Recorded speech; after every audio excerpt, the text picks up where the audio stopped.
જીઆઈડીસીમાં નાયબ મુખ્યમંત્રી હર્ષ સંઘવીની અધ્યક્ષતામાં વિવિધ કાર્યક્રમ પ્રોજેક્ટ અસ્મિતા અંતર્ગત ભરૂચ જિલ્લાની 526 દીકરીઓને વિવિધ કંપનીઓમાં નિમણૂક પત્રો એનાયત કરવામાં આવ્યા.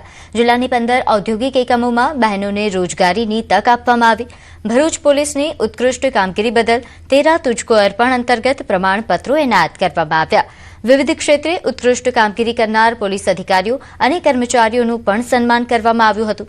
ઔદ્યોગિક વસાહતોમાં ₹482 કરોડના 10 જેટલા વિકાસ કામોનું લોકાર્પણ અને ખાતમુહૂર્ત પણ કરવામાં આવ્યું, જેમાં અંકલેશ્વર ટ્રાન્સપોર્ટનગર વેરહાઉસ સહિતના વિવિધ વિકાસ પ્રોજેક્ટનો સમાવેશ થાય છે.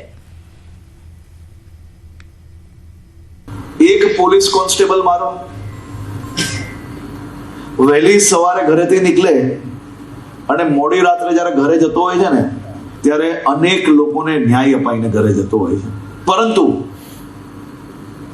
અનેક વાર એવા વાર તહેવારો હોય છે જ્યારે એ પોલીસના જવાનો એના પરિવાર જોડે વાર ને તહેવાર એને ચૂકવવું પડે છે. ત્યારે તમારા ને મારા બધા જ લોકોના વાર તહેવારો સારી રીતે બનાવી શકીએ.